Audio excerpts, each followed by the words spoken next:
Let's look ahead. Let's look ahead now to the next 12 months. What have you got in the pipeline besides what we already discussed in part one? Well, obviously there's work I do within the Department for Enterprise, and I'm on the digital agency. What's coming so up? there's blockchain, and there's a blockchain office that's been established. There are policies, the department's feeding in. I mean, if you look at what's the importance and the issues of the moment, I would say planning is very seriously one, and the Department for Enterprise is working across the government, for instance, looking at setting up a development agency that would look at strategic government land and how best that can be used to promote the economy, and also ensuring better building and policies over planning for the island. I think at the minute people have lost confidence in our planning system. So we do have improvements. The Minister for Policy and Reform brought through a bill just towards the end of summer again. So we're now looking at things that we put in legislation for community infrastructure levy for people doing big development, that's something that they put into the community. There's also the draft plan for the East with the planning public inquiry coming up next month, and you think that this is we've got the strategic plan. We've got to ensure that the planning of specific areas within the plan for the East, and then it'll follow the North and West as well, suits and fits with what people want. And the biggest issue, I think, is people not wanting Greenland, virgin Greenland, to go into development, and there's a suspicion over that. Why are we not focusing more in towns? Brownfield, we don't have massive industrial wastelands to redevelop. What was your take on all these empty houses? The vacant property survey, there's 6,700. Massive amount, it sounded to me. What do you think? Well, it is, but if you look into the report that's just come out, and I've only had a chance to have a quick skim of it, it sounds like all but about 800 of them are inhabited at some point, and then there's another 800 or so that the electricity MUA hasn't been able to pin down as to match up. But I mean, I know several people now who maybe a Manx couple who've been living away for many years who were looking to buy an apartment, a property in, well, one's in Peel, one's looking more Douglas in the East, as a potential retirement home, possibly to rent out, possibly not. So I don't know how much second home kind of idea is going on currently in the island. I don't know how Brexit is going to impact on what people do, but the vacant property report that's just been issued doesn't sound like it's such an enormous problem. But when you look at the, I mean, certainly for my area, Maccled has about 15%, Onken 10% of a large number vacant. Rushen was 21%. Is that because Rushen has more holiday homes? And the report concludes with we need more drilling down to find out more evidence of what this is. Now, what are your specialities? What are you in at the moment? Just remind me, which is your specialist? You said digital. Well, I'm doing digital, but I mean, if in terms of the issues that are coming up for me, I mean, education has been. You're still very keen on that, aren't you?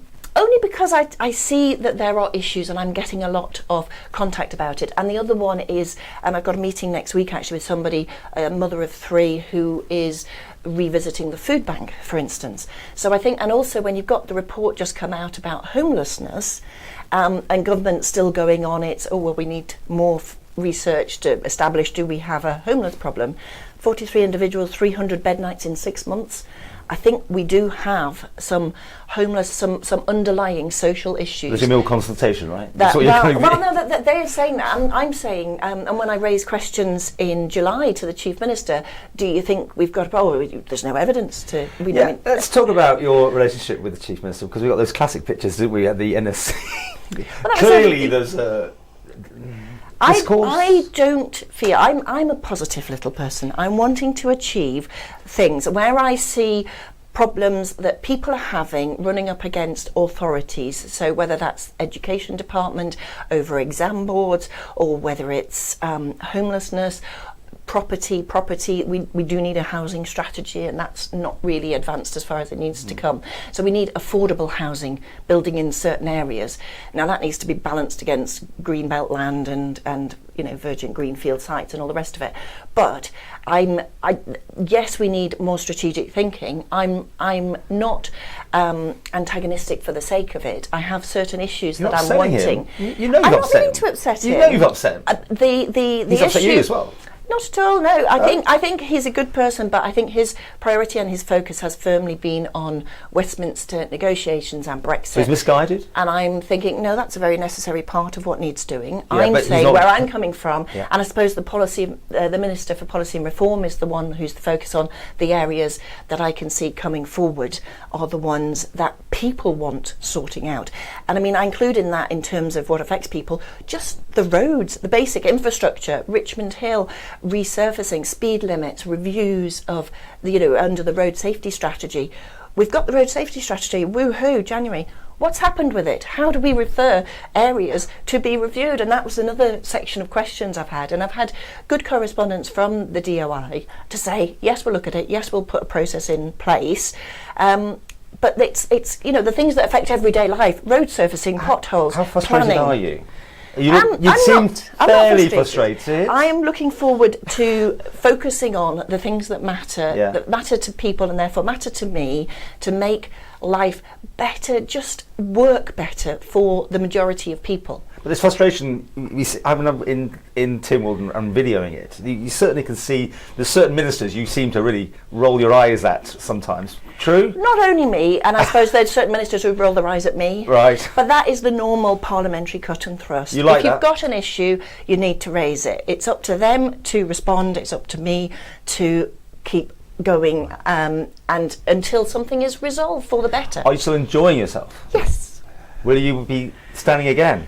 I think it's probable, but you never say, it would be completely wrong. I mean, maybe in 2 years there's such amazing candidates coming forward, I think. Okay, but I think you enjoy it that much? I think after one term I would still feel that I could go back into the professional life that Do you think I had. those next 2 years things will really start to move, or do you think it's just the government's lost its... I would love to say yes. We will see. Key things will be what action happens with the transformation team following Sir Jonathan Michael review, things that happen following Professor James Curran on the environment, and also forthcoming is the education bill that we expect to come before the Keys in this autumn, and that's another focus for me particularly. Okay. So, number, how do you think you did over the last 12 months? How did I do? I think you gave yourself 7 last time, wasn't it? I would say 8, because I've got a whole sort of understanding of parliamentary and the structure, working across government, and also, Chris Robertshaw's thing about the single legal entity. I think we do need, that's secondary for me,